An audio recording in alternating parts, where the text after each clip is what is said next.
بسم اللہ الرحمن الرحیم الحمدللہ رب العالمین والصلاة والسلام علی سید المرسلین اما بعد فاعوذ باللہ من الشیطان الرجیم بسم اللہ الرحمن الرحیم صلو علی الحبیب صلی اللہ علی محمد صلی اللہ علیہ وسلم۔ پیارے اسلامی بھائیوں، ہمارے یوٹیوب چینل اسلامی تہذیب میں آپ کا خیر مقدم ہے، اور آج کا جو ویڈیو ہے وہ بہت ہی خاص ہونے والا ہے۔ آپ ضرور اس ویڈیو کو پورا دیکھیں اور اپنے دوسرے مسلمان بھائی تک ضرور پہنچائیں، جس سے کہ آپ کو ثواب ملے اور مسلمانوں کی تمام پریشانیوں کا حل ان کو سمجھ میں آ جائے۔ اس ویڈیو میں ہم بات کریں گے کہ مسلمانوں کی بیماریاں اور ان کا علاج۔ آج کون سا درد رکھنے والا دل ہے جو مسلمانوں کی موجودہ پستی، ان کی موجودہ ذلت و خواری اور ناداری پر دکھتا ہے، اور کون سی آنکھ ہے جو ان کی غربت، مفصلی، بے روزگاری پر آنسو نہ بہاتی ہو۔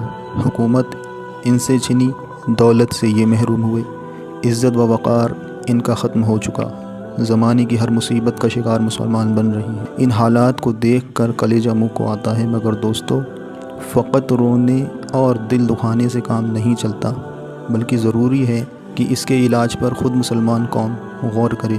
علاج کے لیے چند چیزیں سوچنا چاہیے۔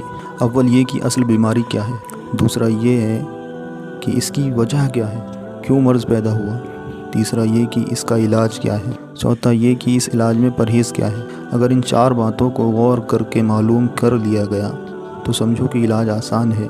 اس سے پہلے بہت سے لیڈران قوم، پیشوایان ملک نے بہت غور کیے اور طرح طرح کے علاج سوچے۔ کسی نے سوچا کہ مسلمانوں کا علاج صرف دولت ہے، مال کماؤ، ترقی پا جاؤ گے، تو کسی نے کہا اس کا علاج عزت ہے، کونسل کے ممبر بنو، آرام ہو جائے گا۔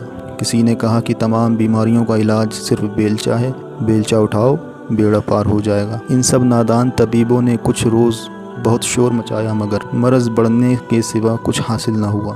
ان کی مثال اس نادان ماں کی سی ہے جس کا بچہ پیٹ کے درد سے روتا ہے اور وہ خاموش کرنے کے لیے اس کے منہ میں دودھ دے دیتی ہے، جس سے بچہ کچھ دیر کے لیے بہل جاتا ہے، مگر پھر اور بھی زیادہ بیمار ہو جاتا ہے، کیونکہ ضرورت تو اس کی تھی کہ بچے کو مسحل یعنی پیٹ صاف کرنے کی دوا دے کر اس کا معدہ صاف کیا جائے۔ اسی طرح میں دعوے سے کہہ سکتا ہوں کہ آج تک کسی لیڈر، معالج نے اصل مرض نہ پہچانا اور صحیح علاج اختیار نہ کیا، اور جس اللہ کے بندے نے مسلمانوں کو ان کا صحیح علاج بتایا تو مسلمان قوم نے اس کا مذاق اڑایا، اس پر آوازیں کسیں، زبانیں تانا دراز کیں، غرضے کی، صحیح طبیبوں کی آواز پر کان نہ دھرا۔ ہم اس کے متعلق عرض کرنے سے پہلے ایک حکایت عرض کرتے ہیں، اور وہ حکایت یہ ہے کہ ایک بوڑھا کسی حکیم کے پاس گیا اور کہنے لگا کہ حکیم صاحب، میری نگاہ موٹی ہو گئی ہے۔ حکیم نے کہا کہ بڑھاپے کی وجہ سے۔ بوڑھا بولا کمر میں درد بھی رہتا ہے۔ حکیم نے جواب دیا بڑھاپے کی وجہ سے۔ بوڑھے نے کہا چلنے میں سانس بھی پھول جاتا ہے۔ جواب ملا بڑھاپے کی وجہ سے۔ بوڑھا بولا حافظہ بھی خراب ہو گیا ہے، کوئی بات یاد نہیں رہتی۔ طبیب نے کہا بڑھاپے کی وجہ سے۔ بوڑھے کو غصہ آ گیا اور بولا اے بے وقوف حکیم، تو نے ساری حکمت میں بڑھاپے کے سوا کچھ نہیں پڑھا۔ حکیم نے کہا بوڑھے میاں، آپ کو جو مجھ بے قصور پر بلا وجہ غصہ آ گیا، یہ بھی بڑھاپے کی وجہ سے ہے۔ بے عینی ہی آج ہمارا بھی یہی حال ہے۔ مسلمانوں کی بادشاہت گئی، عزت گئی، دولت گئی، وقار گیا، صرف ایک وجہ سے، وہ یہ کہ ہم نے شریعت مصطفیٰ کی پیروی چھوڑ دی۔ ہماری زندگی اسلامی نہ رہی، ہمیں خدا کا خوف، نبی کی شرم، آخرت کا ڈر نہ رہا۔ یہ تمام نحوستیں صرف اسی لیے ہیں کہ اعلیٰ حضرت قدس سرہ فرماتے ہیں دن لہو میں کھونا تجھے اور شب صبح تک سونا تجھے۔ شرم نبی، خوف خدا، یہ بھی نہیں وہ بھی نہیں۔ مسجدیں ہماری ویران، مسلمانوں سے سینما و تماشے آباد، ہر قسم کے عیوب مسلمانوں میں موجود۔ ہندوانی رسمیں ہم میں قائم ہیں، ہم کس طرح عزت پا سکتے ہیں؟ محمد علی جوہر نے خوب کہا ہے کہ بلبل و گل گئے گئے لیکن ہم کو غم ہے چمن کے جانے کا۔ دنیاوی تمام ترقیاں بلبلیں تھیں اور دولت، ایمان، چمن۔ اگرچہ چمن آباد ہے، ہزارہا بلبلیں پھر آ جائیں گی، مگر جب چمن ہی اجڑ گیا تو اب بلبلوں کے آنے کی کیا امید ہے؟ مسلمانوں کی اصل بیماری تو شریعت مصطفیٰ کو چھوڑنا ہے۔ اب اس کی وجہ سے اور بہت سی بیماریاں پیدا ہو گئیں۔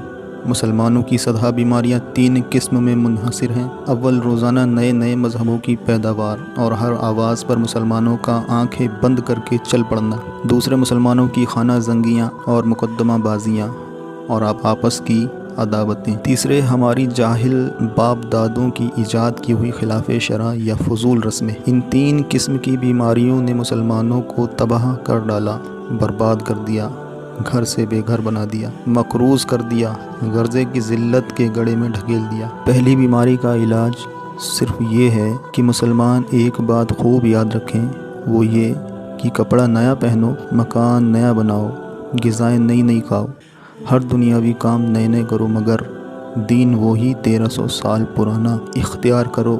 ہمارا نبی پرانا، دین پرانا، قرآن پرانا، کعبہ پرانا، خدا تعالیٰ قدیم۔ ہم اس پرانی لکیر کے فقیر ہیں۔ یہ کلمات وہ ہیں جو اکثر حضرت قبلہ عالم پیر سید جماعت علی شاہ صاحب مرحوم و مغفور پیر طریقت علی پوری فرمایا کرتے تھے، اور اس کا پرہیز یہ ہے کہ ہر بد مذہب کی صحبت سے بچو۔ اس مولوی کے پاس بیٹھو جس کے پاس بیٹھنے سے حضور صلی اللہ تعالیٰ علیہ وسلم کا عشق اور اتباع شریعت کا جذبہ پیدا ہو۔ ہماری دوسری بیماری کا علاج یہ ہے کہ اکثر فتنہ و فساد کی جڑ تو 2 چیزیں ہیں، ایک غصہ اور اپنی بڑائی، اور دوسروں کے حقوق کے شرعیہ سے غفلت۔ ہر شخص چاہتا ہے کہ میں سب سے اونچا ہوں اور سب میرے حقوق ادا کریں، مگر میں کسی کا حق ادا نہ کروں۔ اگر ہماری طبیعت میں سے خود نکل جائے، عاجزی و تواضع پیدا ہو، ہم میں سے ہر شخص دوسرے کے حقوق کا خیال رکھے، تو انشاءاللہ عز و جل کبھی جنگ و جدال اور مقدمہ بازی کی نوبت ہی نہ آئے۔ فقیر کی یہ تھوڑی سی گفتگو انشاءاللہ بہت نفع دے گی، بشرطے کہ اس پر عمل کیا جائے۔ تیسری بیماری وہ ہے جس کے علاج کے لیے ایک ویڈیو بنائی جا رہی ہے۔ ہندوستان کے مسلمانوں میں بچے کی پیدائش سے لے کر مرنے تک مختلف موقعوں پر ایسی تباہ کن رسمیں جاری ہیں جنہوں نے مسلمانوں کی جڑیں کھوکھلی کر دیں۔ میں نے خود دیکھا ہے کہ ان کے مرنے، جینے، شادی بیاہ کی رسموں کی بدولت سدھا مسلمانوں کی جائیدادیں، مکانات، دکانیں ہندوؤں کے پاس سودی قرضے میں چلی گئیں، اور بہت سے اعلیٰ خاندان کے لوگ آج کرائے کے مکانوں میں گزر کر رہے ہیں اور ٹھوکریں کھاتے پھرتے ہیں۔ ایک نہایت شریف خاندانی رئیس نے اپنے باپ کے 40ویں کی روٹی کے لیے ایک ہندو سے 400 روپے قرض لیے، جس سے 2700 روپے دے چکا ہے اور 1500 اور باقی تھے۔ ان کی جائیداد بھی تقریباً ختم ہو چکی۔ اب وہ زندہ ہیں، صاحب اولاد ہیں، فاقے سے گزر کر رہے ہیں۔ اپنی قوم کی اس مصیبت کو دیکھ کر میرا دل بھر آیا، طبیعت میں جوش پیدا ہوا کہ کچھ خدمت کروں۔ روشنائی کی یہ چند قطرے حقیقت میں میرے آنسوؤں کے قطرے ہیں۔ خدا کرے کہ اس سے قوم کی اصلاح ہو جائے۔ میں نے یہ محسوس کیا کہ بہت سے لوگ ان شادی بیاہ کی رسموں سے بیزار تو ہیں، مگر برادری کے طعنوں اور اپنی ناک کٹنے کے خوف سے جس طرح ہو سکتا ہے قرض ادھار لے کر ان جہالت کی رسموں کو پورا کرتے ہیں۔ کوئی ایسا مرد میدان نہیں بنتا جو بلا خوف ہر ایک کے طعنے برداشت کر کے تمام رسموں پر لات مار دے اور سنت کو زندہ کر کے دکھا دے۔ جو شخص سنت مؤکدہ کو زندہ کرے اس کو 100 شہیدوں کا ثواب ملتا ہے، کیونکہ شہید تو ایک دفعہ تلوار کا زخم کھا کر شہید ہو جاتا ہے، مگر یہ اللہ کا بندہ عمر بھر لوگوں کی زبانوں کے زخم کھاتا رہتا ہے۔ واضح رہے کہ مروجہ رسمیں 2 قسم کی ہیں، ایک تو وہ جو شرعاً ناجائز ہیں، دوسری وہ جو تباہ کن ہیں، اور بہت دفعہ ان کے پورا کرنے کے لیے مسلمان سودی قرض لیتے ہیں، اور سود دینا بھی حرام ہے اور لینا بھی۔ اس لیے یہ رسمیں حرام کام کا ذریعہ ہیں۔ آنے والی ویڈیوز میں 2 قسم کی رسموں کا ذکر کیا جائے گا، اور بیان کا طریقہ یہ ہوگا کہ اس ٹاپک کے الگ الگ پارٹ ہوں گے، یعنی پیدائش کی رسموں کا ایک پارٹ ہوگا، پھر بیاہ شادی کی رسموں کا ایک پارٹ الگ ہوگا، پھر موت کی رسموں کا ایک پارٹ الگ ہوگا۔ ہر رسم کے متعلق 3 باتیں عرض کی جائیں گی۔ اول تو یہ مروجہ رسم، اور پھر اس کی خرابیاں، پھر اس کا مسنون اور جائز طریقہ۔ اس ٹاپک کا نام اسلامی زندگی رکھا جائے گا، اور رب کریم کے کرم سے امید ہے کہ وہ اپنے حبیب صلی اللہ تعالیٰ علیہ وسلم کے صدقے میں اس کو قبول فرما کر مسلمانوں کو اس پر عمل کی توفیق دے، اور میرے لیے توشہ آخرت اور صدقہ جاریہ بنا دے۔ صلو علی الحبیب صلی اللہ علیہ محمد صلی اللہ علیہ وسلم۔